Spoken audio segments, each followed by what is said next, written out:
Well, good morning, and sorry I'm late. I guess I wasn't the only one who got stuck in some traffic, so next time have this thing down on the southwest side where I live, and we won't have that problem. My first topic this morning is, as Debbie said, new legislation, and you're lucky enough to have me for back-to-back presentations this morning.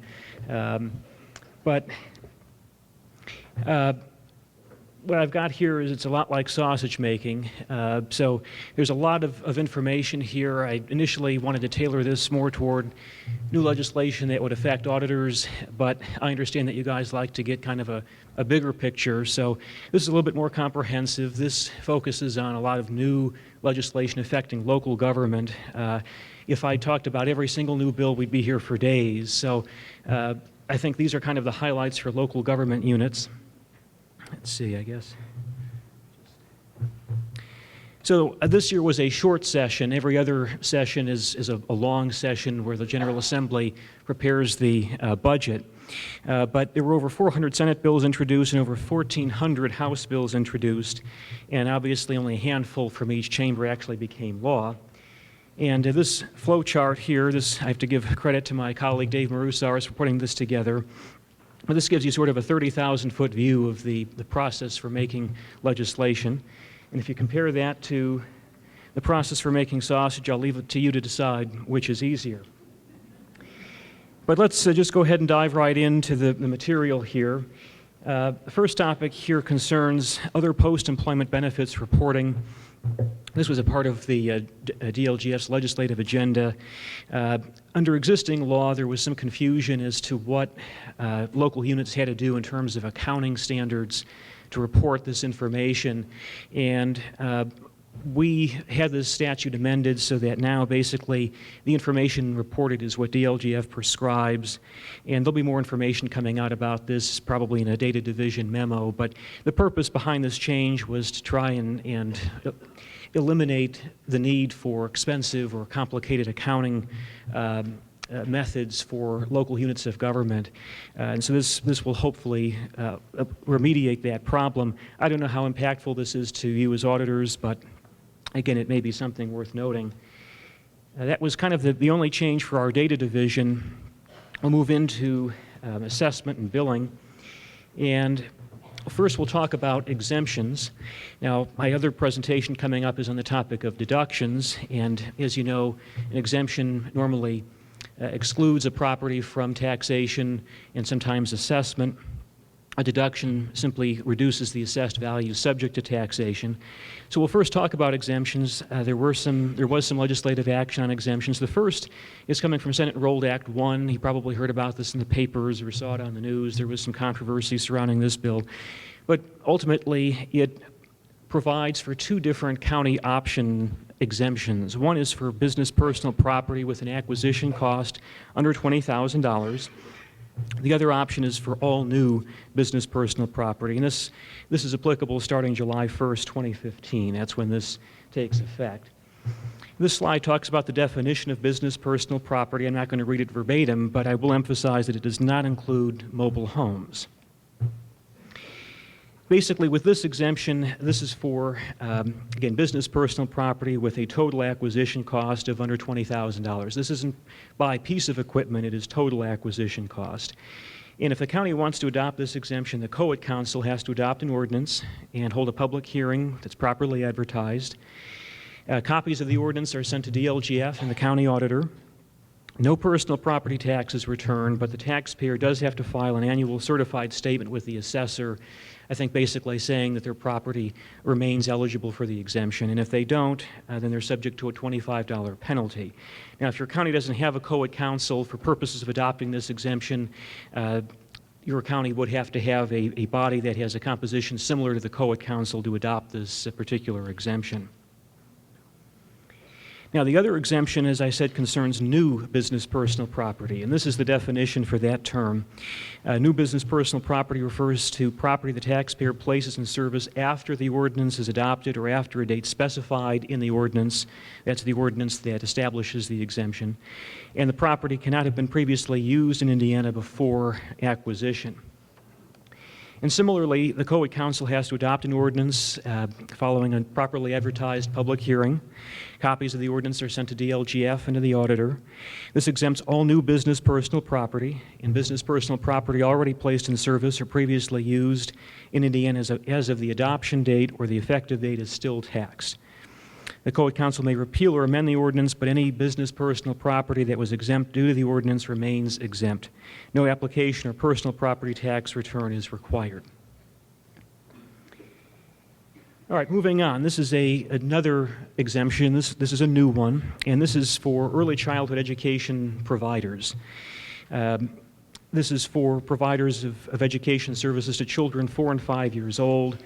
The amount of the exemption is based on the number of children that are enrolled in this particular education program. So if the education provider is serving children under the age of 4, then there's the amount of the exemption sort of prorated based on the enrollment.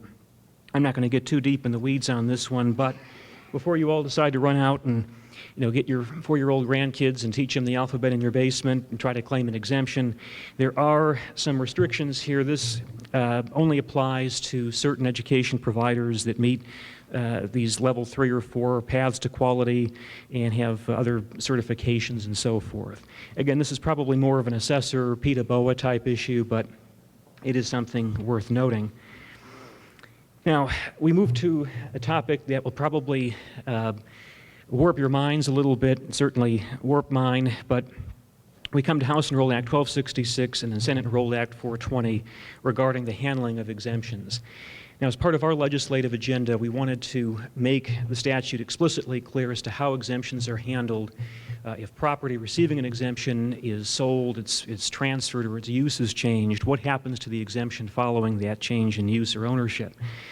So 1266 amends the statute to make it explicitly clear that if you have property that's receiving the exemption and after the assessment date it is sold or its use is changed that it no longer qualifies for the exemption comes off for that assessment date. So in other words, if you have a church receiving an exemption on March 1st and in July it sells its property to a nightclub, the exemption will come off for that assessment date. All right, and so that is the case. I mean, I think the existing law already provided for that, but now it is explicitly clear. And that's going to be the law of the land, if you will, for 2014 and 2015. However, if we go to Senate Enrolled Act 420, 420 kind of undoes this for 2016 for real property and 2017 for mobile homes. Starting in 2016 for real property, if the exemption is in place on the assessment date and then following the assessment date the property is sold or its use is changed so that it technically no longer qualifies for an exemption, the exemption will stay on for that assessment date. Now again, 420 was not part of our legislative agenda. I don't know why they introduced this change going forward, but I think the bottom line is for 2014 and 2015 the exemption will come off for that assessment date if the property is sold or its use is changed that it no longer qualifies. In 2016 for real property the exemption will stay on, and then in 2017 for mobile homes the exemption will stay on even if the ownership or use changes. And we'll talk more about 420 in a little bit. I've got several slides that just talk about, kind of provide some examples, and I think I've kind of broken this down. I'm not going to go through every single slide here for the sake of time. All right, let's move on to, and there'll be, keep in mind, there'll be memos coming out on these topics. We've already issued some memos. There'll be more coming out, especially some of these things that don't take effect for another couple of years. There'll be more discussion about that as the time approaches. So let's move on to deductions. And we'll talk about House Enrolled Act 1046, which introduced a new deduction. This is a deduction for heritage barns. Now, what's important to emphasize here is that this takes effect starting in 15 Pay 16. So if anyone comes into your office tomorrow and asks to apply for this deduction, you can tell them with a big smile on your face, you're too early, come back next year. This deduction is, I'm sure you can use your imagination as to what a heritage barn looks like, but it's basically for barns constructed before 1950. They retain sufficient integrity of design, materials, and construction to clearly identify the building as a barn. They're not used for agricultural purposes in the operation of an agricultural enterprise and are not being used for business purpose. The deduction is equal to 100% of the assessed value of the structure and foundation of the heritage barn. DLGF does have to prescribe an application form, which we've already done, but we're going to hold off on releasing it until we get a little bit closer to this tax cycle for obvious reasons. All right, moving on. 1266, we get back to our bill, our legislative agenda, and there were two changes that we introduced. One concerns the application deadline for deductions, and we wanted to make the application deadline uniform for all deductions. So all deductions have to be, the form has to be filled out and signed by December 31st and filed or postmarked by the following January 5th. So that is uniform for all deductions. I think that's the way counties have been handling it for a number of years, but now the statute is crystal clear. And I know you might be asking, well, how do I know if someone actually signed it on December 31st? Maybe they signed it on January 2nd and they dated it December 31st. I suppose there's always that risk. Keep in mind the person signing it is doing so under penalties of perjury. I think you have to, at some point, kind of rely on good faith that, that's when they actually signed it. If they're lying, I guess there's the criminal penalty. There's always that threat. But the point is that application deadline has been made uniform. Second bullet point there concerns the carryover. The statute has been amended, so again, it is absolutely crystal clear that if a deduction is validly in place on the assessment date, it will stay in place for that tax cycle, even if the owner becomes ineligible for the deduction following that assessment date, but during that same year. So in other words, if I'm getting a homestead deduction on March 1st, and then 2 days later I pass away, or I sell the house to my brother-in-law, the deduction will stay on for that tax cycle if it was validly in place on March 1st. So if I was living there on March 1st, using it as my homestead, and then 2 days later I sell it to my brother-in-law, the deduction will stay on. Third bullet point there concerns Senate Enrolled Act 367. This made a change to the homestead deduction statute so that active military personnel who are transferred out of state can continue to receive the homestead deduction even though they're living out of state. If the property is rented out, then the deduction may have to come off. So let's say the military personnel is living in the home on March 1st, using it as their homestead. A month later, they are transferred out of state, and the day before they leave, they rent the house out to their cousin. In that case, the deduction would stay on for that assessment date because it was validly in place on March 1st. For the next assessment date, if the property is still being rented out, then it would come off. If the active military personnel did not rent out the property, if they just left it, vacant, and they're now transferred out of state, the deduction can stay on going forward even though they're not technically using that property, they're not occupying it during their absence. Now personally, I think existing law already accommodated this situation because we've said that you can continue to get the homestead deduction during an absence so long as you have the intention of returning. But again, this wasn't part of our agenda, this was somebody else's initiative, so it is what it is. The Senate Enrolled Act 249, this is the last bullet point on the slide, does introduce a new requirement for auditors. When you make a determination that a property is receiving a homestead deduction that it's not eligible for, you have to make a notation on the tax duplicate that the property is ineligible for the deduction and indicate the date the notation is made and or record a notice of an ineligible homestead lien. Now the purpose behind this is to put subsequent buyers of the property on notice that there may be back taxes and penalties on that property. I think there were problems where somebody did a title search and didn't see anything coming up and bought the property and then realized that there's some back taxes or delinquencies that are due on the property. Now, as you know, under existing law, when you make that determination, you have to send the property owner a notice saying that the homestead deduction is the property is receiving a homestead deduction even though it shouldn't be, and you have to give them 30 days to pay the back taxes and penalties. If they're not paid, then they become treated like delinquencies and they're placed on the tax bill. So that hasn't changed. That process is still in place. That's the same way you've been doing it. This is a new requirement, again, for the purpose of putting subsequent buyers on notice. Now, what happens where, somebody does a title search and they're about to close on the property and then the next day you realize that the property was getting a homestead deduction it shouldn't have been. This may not help that person because they've already done the title search. So again, this was not, we didn't write this. This wasn't our initiative. So, yes. Typically, there's a 30-day lag between determining that there's a homestead and filing the lien. Okay. Is that still permissible? I mean, if you do it 30 days after you determine it's ineligible, does that meet the requirements of the statute? Yeah, I mean, I think that the statute doesn't say, when you make that determination, it doesn't say how quickly the auditor has to, send out that notice. I mean, I think ideally if you can send it out as soon as you can. If you're worried about recording the lien taking too long, maybe the other option would just be to make the note on the tax duplicate, if that would be faster. In terms of recording a lien, we might refer you to your county attorney for help on doing that. It's a little bit beyond a little outside of our wheelhouse. So you might want to talk to your county attorney about the process for doing that. But all right. Now, we jump back to Senate Enrolled Act 1, and this was the bill that created the personal property exemption. That bill also creates a super abatement. Normally the abatement window or the abatement period is 10 years, but this bill creates a super abatement. The designating body can establish a super abatement that does not exceed 20 years. Now, if it does so, then after the 10th year, there has to be a public hearing where the designating body reviews the taxpayer's compliance with the statement of benefits.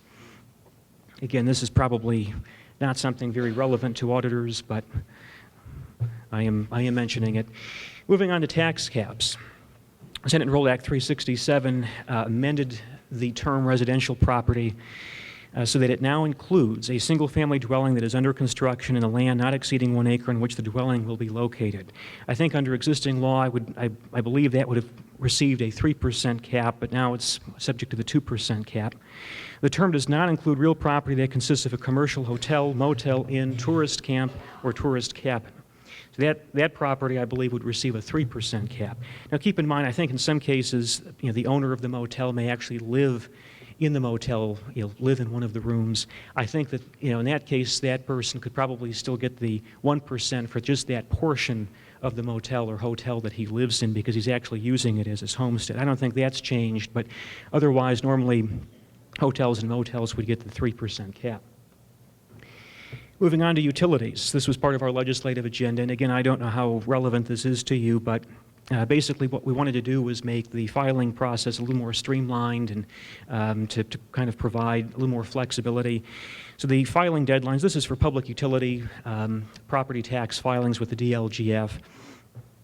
They have to, for their state distributable property, DLGF assesses that property, and utilities have to file with us and state the property that they own. So the filing deadlines have been tweaked a little bit for companies that are not railroad car companies. The deadline is March 1st.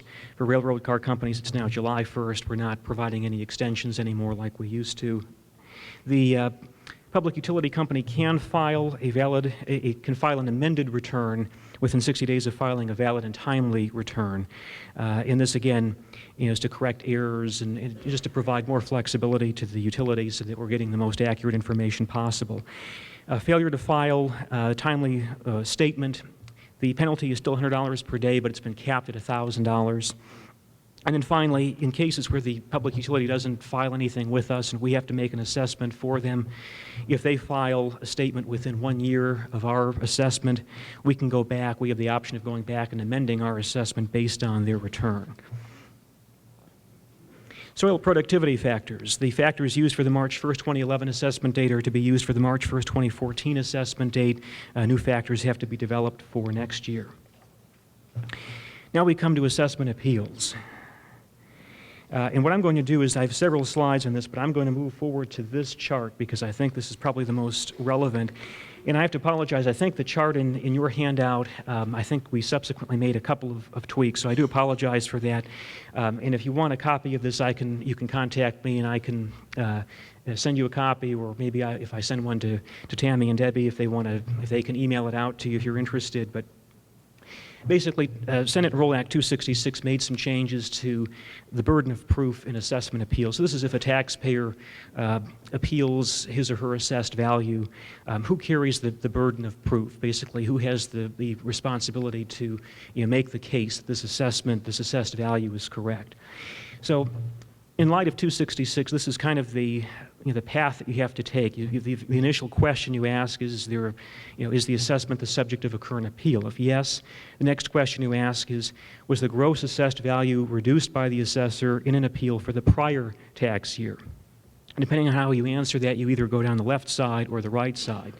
So in other words, if I'm appealing my assessment this year, if last year I had appealed my assessed value and the assessed value last year was reduced by reviewing body or by correction of the assessor, then I would go down the right side of the chart.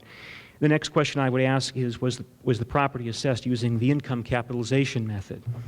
If the answer is yes, the taxpayer has the burden. If the answer is no, the next question you ask is, was the assessed value increase based on structural improvements, zoning, or uses not considered in the prior tax year? Once again, if the answer is yes, the taxpayer has the burden. If the answer is no, then you ask the next question, do the assessment increase above the gross assessed value is reduced for the latest assessment date covered by the appeal? If the answer is no, the taxpayer has the burden. If the answer is yes, the assessor has the burden. So basically what happens is, if last year I filed an appeal and my assessed value was decreased through that appeal process or because the assessor made a correction, if this year my assessed value went up by even $1 over what it was last year as corrected by the assessor or the reviewing body, then the assessor has the burden of proof in the appeal for this year.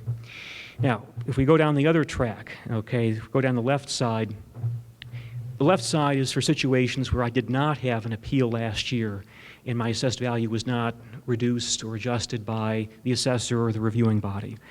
Okay, so in that case, then the question is, did the assessed value increase by more than 5% over the prior tax year?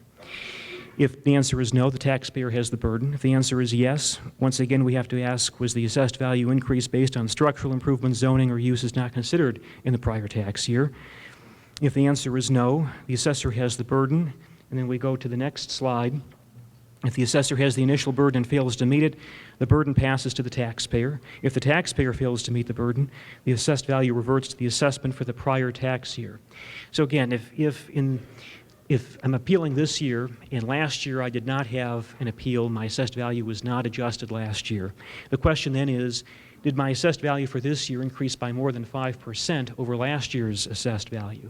And if the answer is yes, then normally the assessor has the burden of proof.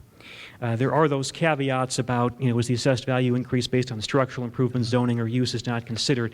Obviously, if I've put a big addition on the house or it's been rezoned or something, that's a factor that might explain the 5% increase, and so the burden would stay with the taxpayer. So again, I know that's really, that's just mind-blowing, and I'm sure that you probably all want to run out and become assessors as soon as you can in light of that, but hopefully that chart is helpful. And again, if you need a copy of the updated version, I'll be happy to send that to you. Let's move on to a couple of other topics here. Senate Enroll Act 225 allows a taxpayer to receive electronic notices and appeals before the Board of Tax Review.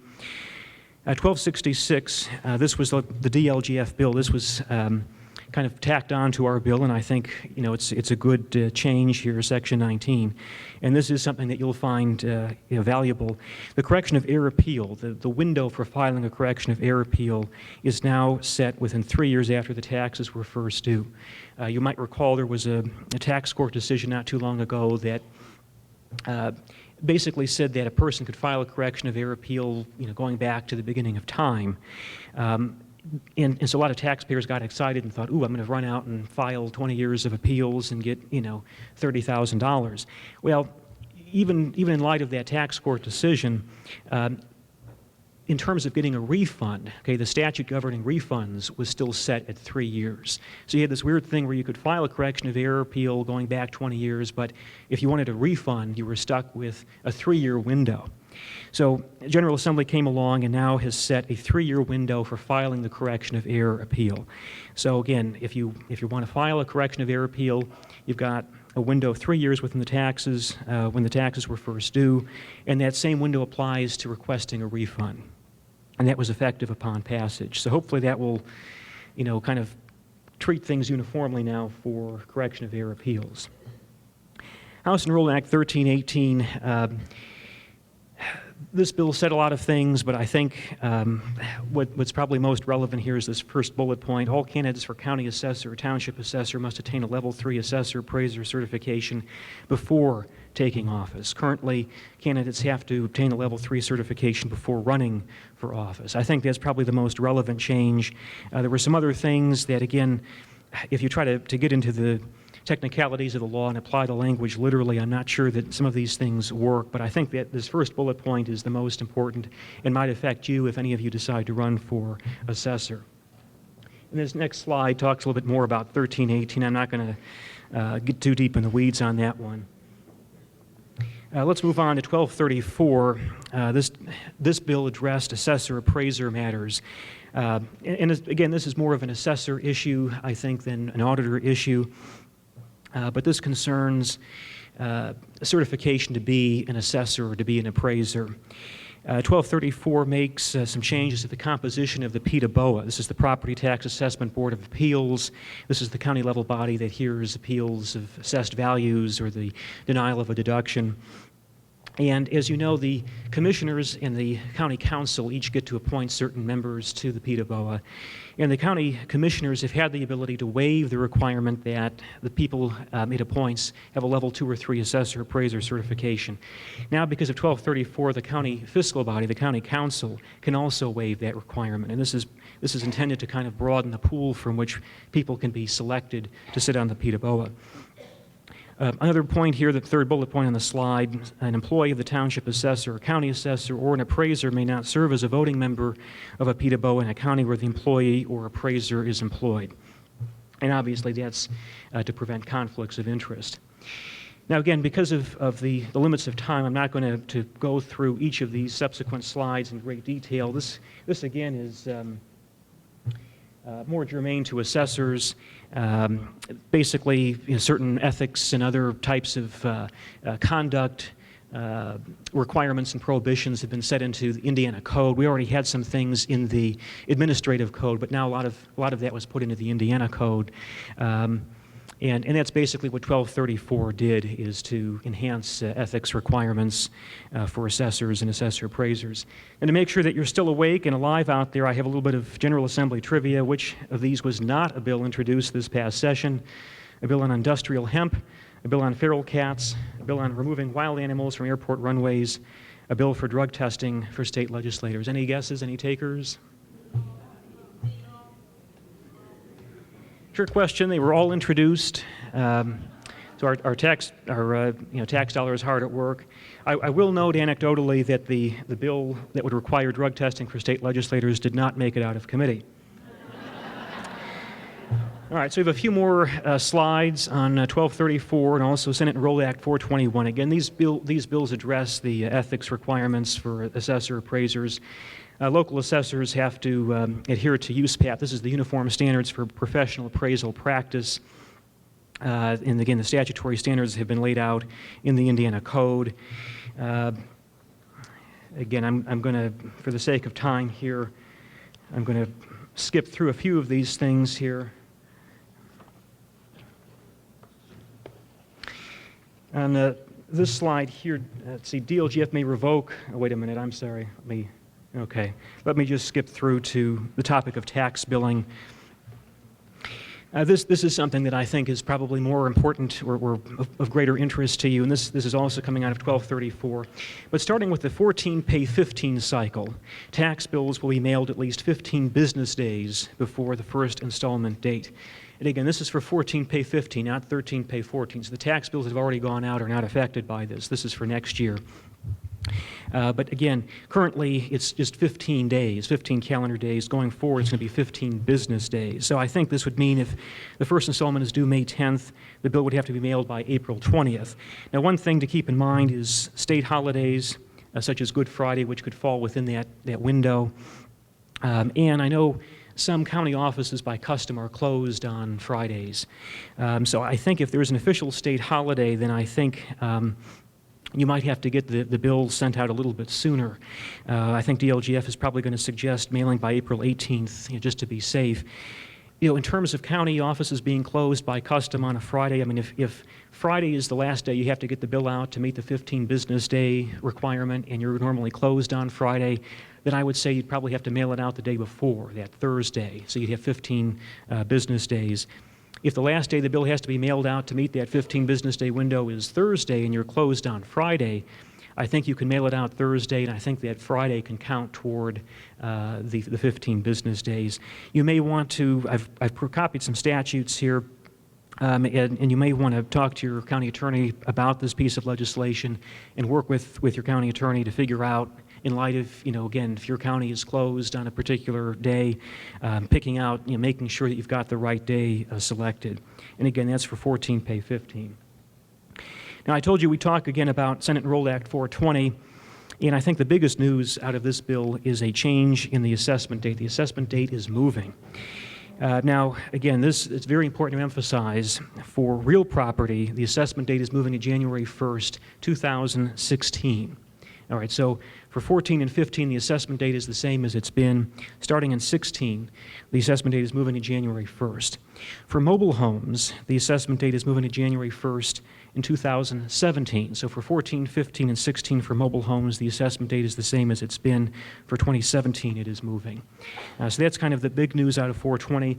420 also makes a number of changes to other filing deadlines and other types of duties for different officials have been kind of moved around because of that change in assessment date. So here we have filing date for personal property returns has been moved. Certain deadlines for cyclical reassessment have been moved. If we look at the next slide here, I've got, I think, a couple of references to the auditor. So, for instance, assessor rolling personal property gross assessed value to the auditor, that has been changed a bit, and then the real property gross assessed value to the auditor, that has also moved a bit. And again, this is starting, in a couple of years, so don't get too worried yet. There's still a little bit of time to get kind of acclimated to this, and obviously we will have more information in publications. I'm sure there'll be presentations and all sorts of things to kind of ramp up for these changes. And one last thing, moving back, just talking again about the tax bills. I wanted to go back to that for just a moment. Obviously, since we're going from 15 calendar days to 15 business days, some duties that you might have as an auditor, you might have to move up 1 or 2 days just to accommodate that change in timing. So, all right, let's move on to budget topics. I've got quite a few slides on redevelopment commissions and tax increment finance districts. These topics always give me a headache, and I always tell people just to contact Dan Jones or Courtney Scousman, our budget division, and I'll tell you the same. Don't ask me any questions, ask them. They love TIF questions. But again, because of the sake of time here, I'm not going to get deep in the weeds on all these slides, but there were some changes that basically require more transparency and accountability for redevelopment commissions. There are certain things redevelopment commissions can't do. They're subject now to open door laws, and their budgets are subject to review. So that was kind of the gist of Senate Enrolled Act 118 and the purpose behind it. And again, I'm going to kind of move through most of these slides here, and I think get to a topic that's probably more important for local officials. Oops.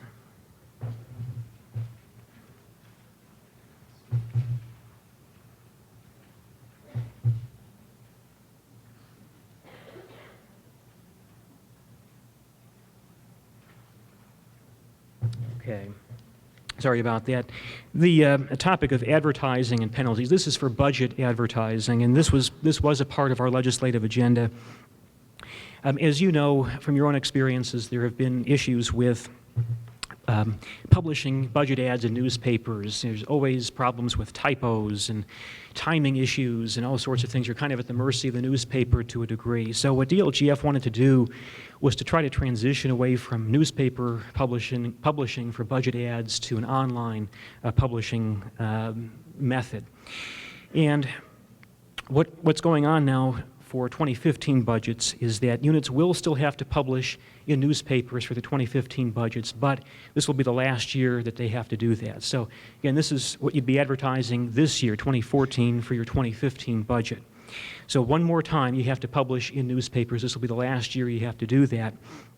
And ultimately, or in reality, the ad that really counts or that really matters to DLGF is the ad that will be posted online, okay? So the newspaper ads, you still have to do it the right way. You still have to put the information out there, but, it's kind of a formality. One more time, you have to do that. So for publishing in newspapers, the protocol is still the same. You have to publish in the correct number of newspapers. If there are 2 newspapers published in your jurisdiction, you have to publish in those 2.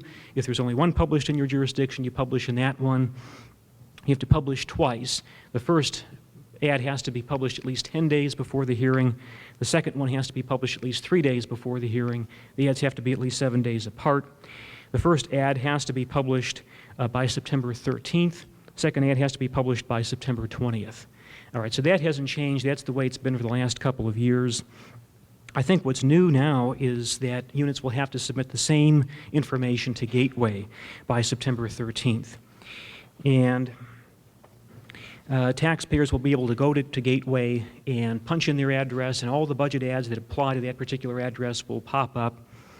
And I think that's going to make things a little bit easier for taxpayers. And again, going forward after 2015 budgets, when you no longer have to publish in newspapers, it'll also be cheaper since you don't have to pay for newspaper ads.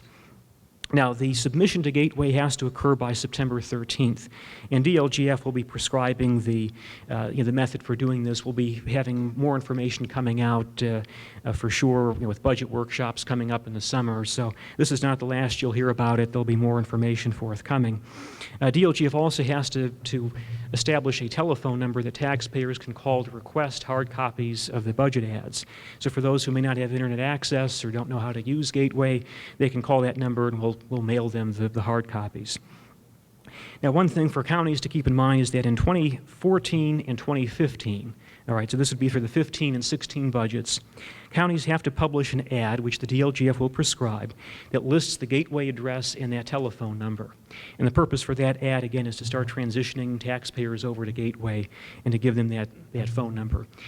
Counties can request reimbursement from the units within their borders for the cost of that publication, but that's just for 14 and 15. That ad has to be published, again, in the correct number of papers, and that ad has to go in by September 13th. So, dates to keep in mind, September 13th and September 20th. Those are very important dates. Those are kind of the drop-dead dates for budget advertising. Let's see. Okay. Now, every year we encounter problems with typos and errors in advertisements, and how do we handle all of that? The second bullet point here on this slide provides for a mechanism to fix typographical errors. So if there's an error in the ad, the unit or the adopting fiscal body, if the unit's subject to binding adoption, the adopting fiscal body can request permission from DLGF to publish correct information, and again, this would just be for the 2015 budget, and to post corrected information to Gateway. And that request has to occur not later than 7 days before the public hearing. Acknowledgement of the correction of the error must be posted on Gateway and communicated by the unit or appropriate fiscal body to the fiscal body of the county in which the unit is located. All right, so there is this mechanism to fix those typographical errors. And keep in mind, there is still that risk if you don't publish or post a Gateway in the manner that DLGF prescribes, there is the risk of having your budget continued. So it is important to do all of take all the steps correctly. And to kind of piggyback on the correction of typographical errors, there is also a mechanism to fix the levy that the DLGF will certify. If you've adopted or if you've advertised a levy that's too low, what happens then? Is there any salvation that is available? And the answer is yes. The unit can request that DLGF increase the levy above what was adopted or advertised. The increase has to be requested in writing. The requested increase is published on Gateway and published, again, just for 2015 budgets. And the notice is given to the county fiscal body of the error in the DLGF's correction. All right, so there is salvation if there is a mistake. Obviously, we don't want you to make a mistake, but if it happens, there is a potential fix. And now, there is a little bit of a slap on the wrist if you make that mistake. There is a penalty which is the lesser of 5% of the difference between the advertised or adopted levy and the increased levy, or $100,000, whichever is less. All right, so this is meant to discourage sloppiness or negligence or outright, being sneaky and trying to advertise too low and then come back and get a higher levy. All right, and again, I know that's a lot of information about budget ads. There'll be more coming out, and our budget field reps will be happy to help, kind of work with units to transition to this new process. Moving on to the topic of fire territories. Again, I don't think this is all that relevant to you, but the day-to-day fund balance in a fire protection territory operating fund may not exceed 120% of the budgeted expenses. Whoop-de-doo, right? The second bullet point there concerns township emergency fire loans. Last year, there was a legislative change that placed emergency fire loans within the max levies of townships. This year, they're being taken back out. School operating referendum. The school operating referendum, this is a referendum schools can pose to taxpayers to receive additional operating tax dollars. There were two bills that affected this topic. 207 made a number of changes, including a change to the language in the question. The question now has to state the purpose of the funding. The other change 207 made was to set the timing for a subsequent referendum. If your initial referendum fails, there is a time period that you have to wait to hold a subsequent referendum. Now, all of the other changes 207 made were undone by 367. All right, so 207 had initially taken DLGF out of the process of reviewing and certifying the ballot language. 367 basically undid everything 207 did with the exception of these two changes that I just mentioned. So again, a lot of drama and intrigue behind this, but kind of bottom line, those are the only two changes worth noting. Then move on to 1062, which has three main themes to it. The first concerns debt service funds. The debt service fund, the operating balance in a debt service fund can't exceed 15% for new debt. That is debt incurred after June 30th, 2014, and 50% of old debt, and that's debt incurred before July 1st, 2014. If debt is refinanced, the date that refinanced debt was originally incurred and not the date that the refinancing is closed is the date to be used for these purposes. The next topic, the next theme in 1062 concerns school debt restructuring.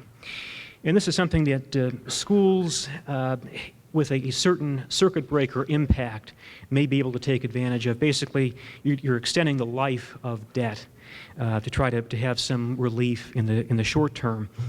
And this is for schools who have a circuit breaker to fund percentage that is at least 20%. So schools with a large circuit breaker impact may be able to take advantage of this. There were several changes. I think the three major changes, the notice that has to be published preceding the public hearing has to include some additional information. The resolution that's adopted after the hearing to proceed with the restructuring has to include some additional information. And there is now a petition and remonstrance process available to taxpayers to try to prevent the restructuring from taking place. Those are kind of the major things concerning school debt restructuring. There was some language removed that dealt with what happened if the percentage was higher, if the percentage fell into certain categories, what happened. That was pulled out, and I'm not going to recite all of that to you here. Moving on to the third theme in 1062, which is school circuit breaker management. This is for schools whose circuit breaker impact to their transportation fund is at least 10% in 2014, 2015, or 2016. In those 3 years, a school corporation can petition the DLGF for certification that it is eligible under this provision. And if it is eligible, then it can apportion its circuit breakers across all of its funds, including debt service funds.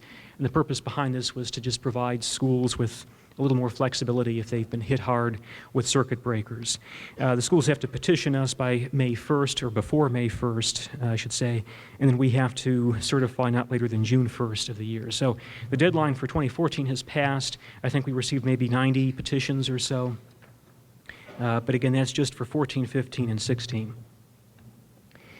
All right, moving on to the fiscal dashboard. This is Senate Enrolled Act 106. DLGF has to develop indicators that aid in evaluating the fiscal health of schools and other local units. They have to be published on Gateway before July 1st, 2015. And DLGF and other state agencies cannot use the indicators to assign a summative grade. All right, so as my colleague says, I think he said that we can state the symptoms, but leave it to others to state the diagnosis. And this slide kind of addresses the different factors we can consider in developing the indicators. So the purpose behind this is to try to help units and taxpayers and other interested parties get a sense for the kind of the fiscal health of each particular unit. And by extension, there's some changes to the Distressed Unit Appeal Board that will be taking effect in the next year and a half, 2 years. And the purpose behind these changes is to try to help units who are maybe struggling a bit, get some help up front before they actually end up becoming distressed. So after these fiscal health indicators have been developed, the DUAB, the Distressed Unit Appeal Board, can use these indicators to determine if certain units need help. The units can come to the DUAB and request assistance, maybe some advice or direction on accounting or fiscal management and so forth. But again, it's kind of a proactive measure to try to help prevent units from falling into despair financially. All right, last topic is Senate Enrolled Act 176. You probably heard about this in the papers as well. This concerns the Central Indiana Mass Transit project. And this applies only to certain counties: Delaware, Hamilton, Hancock, Johnson, Madison, and Marion. The fiscal body adopts an ordinance that requires a referendum question to be placed on the ballot. And so voters have the ability to vote on whether or not they want to proceed with this. The ballot language is unique to each county, and DLGF is required to review and certify the proposed ballot language. If the language is approved, the county auditor submits the ballot language to the county election board to be placed on the next general elections ballot. If the measure is approved, the county fiscal body imposes an additional LOIT, local option income tax, applicable to the county for purposes of funding a mass transit project. Once a project has been approved by voters, the fiscal body cannot adopt another ordinance authorizing a referendum. And if the measure fails, the fiscal body can try again, but no more than 2 ordinances can be passed in a 7-year period. There is a provision for township opt-in. I'm not going to get into too much detail about that. The public transportation system setup has to have a fare schedule that covers an amount that is equal to or greater than 25% of the system's operating expenses. Each eligible county must submit an annual report to the DLGF within 60 days after the close of its fiscal year, and that annual report is to be posted on Gateway. So this is kind of a recap of what we've talked about and a lot of what DLGF was following and tracking during the session. And as always, I have my contact information here. Email is preferred. That way, we can always kick it around among different staff members depending on the nature of the question. But that's what I had for new legislation. I think I'm getting you out just about when your break was originally scheduled. So